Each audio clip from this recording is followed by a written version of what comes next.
Have you ever looked at a new law and just wondered, wait a minute, who actually came up with this?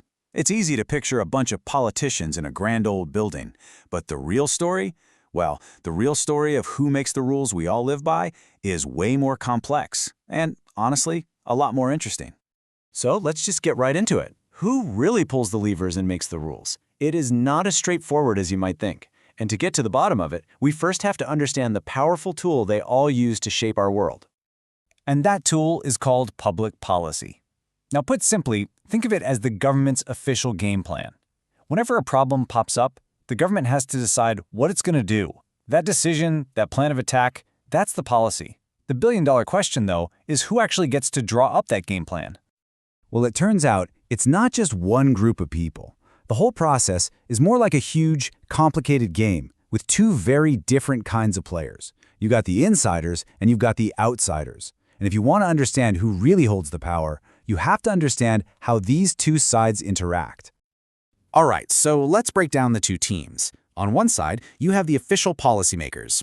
These are the folks inside the system. You know, the presidents, the legislators, the judges. They're the ones who have the actual legal authority to make and enforce the rules. But on the other side, you've got the unofficial policymakers. They're outside the government, but their whole job is to influence everything the insiders do. Let's dig into the official players first, the ones inside the government. Now, you might think you already know who calls the shots here, but there's been a massive and pretty surprising power shift that has totally changed the way the game is played. Okay, so within the government itself, you're really looking at four key players. You've got the legislature, the lawmakers, the executive, that's the president and their whole administration, the judiciary, the courts and judges, and finally, the administrators, that huge bureaucracy that does all the day-to-day work. Now, if you think back to your high school government class, you probably learned that the legislature is the main event. Constitutionally, they are supposed to be the primary policymakers. It's their job, on paper, to take what the people want and turn it into law. But here's where it gets really interesting. The reality on the ground has shifted a lot. As the researcher Augustine Eikelegbe puts it, in a lot of modern governments, legislators aren't really the ones coming up with the big ideas anymore. More often than not, they're acting like a rubber stamp, just making policies official that were actually created somewhere else. So, where? And that brings us to what our source material calls the executive-centered era. This is the critical point right here. Over time, a huge amount of power has shifted over to the executive branch. The president, the prime minister, and their team, they become the main engine for creating policy. So why did this happen? Well, the research points to four big reasons. First, the executive has an entire army of experts at its disposal. Second, the world's problems are just getting more and more complex, and you need specialists that legislatures just don't have. Third, legislatures themselves are often too gridlocked and divided to actually lead.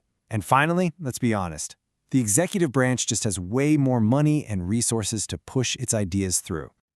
Okay, so the executive is driving the train, and the legislature's often just stamping the tickets. But where do the courts fit in? I mean, judges don't write laws from scratch, so how can they be policymakers? Their power is a little different, but it is absolutely massive. Judges shape policy by declaring laws unconstitutional, just wiping them off the books. They interpret what vague laws actually mean in the real world. Their rulings on things like contracts and property can set policy for decades. And sometimes, they straight up define what the government is and isn't allowed to do. They don't write the rulebook, but as the refs, their calls can change the entire game. And there's one last group of insiders we can't forget, the administrators. These are the thousands of career officials working in government agencies. They're the ones who have to actually implement the laws. And as the source material says, they can make or mar any policy. A law is just words on a page until these folks turn it into action. All right, so we've met all the insiders, but that's only half the story. Policy is definitely not just an inside job. So now, let's head outside the halls of government and meet the unofficial players, the influencers who are constantly trying to shape what happens on the inside. Out there in the wild, there are three main groups trying to get their voices heard. You've got interest groups, you've got political parties, and yep, you've got individual citizens. Now, they don't have any official legal power, but make no mistake about it, their influence can be just as strong as any law. So first up, interest groups. You hear this term all the time. It just means any organized group that's fighting for a shared goal. And this is a huge category. We're talking about everything from doctors' associations and human rights groups to huge corporate lobbies and local community groups. Their entire reason for existing is to get the government's attention and push for their specific issues. Then, of course, you have political parties. Their goal is super direct: win elections and get control of the government. And why do they want to do that? So they can take their platform, all those promises they made, and turn them into actual, real-world public policy. You could argue they are the most direct way we have of turning what people want into law. And finally, what about us, regular people? Never, ever underestimate the power of the individual citizen. We really have two main levers of power. The first one is what we do together, voting. We hire and fire the people in charge. The second one is individual. A person with deep expertise in a subject can have a huge impact through their research, their advice, and their advocacy. Okay, so we've met all the players now. The ones inside the government with the legal power and the ones outside with the power to influence. So what does it all look like when you put it together? What's the big picture here? Here is the absolute key takeaway.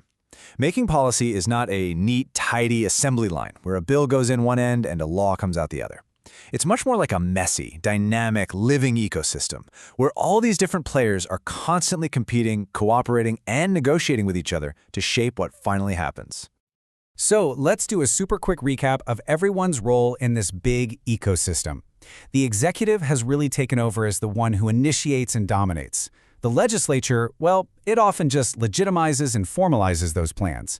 The judiciary acts as the referee, interpreting and moderating. The administrators are the ones on the ground, making it all happen. And all the while, the interest groups are advocating, and we, the citizens, hold the power to vote and advise.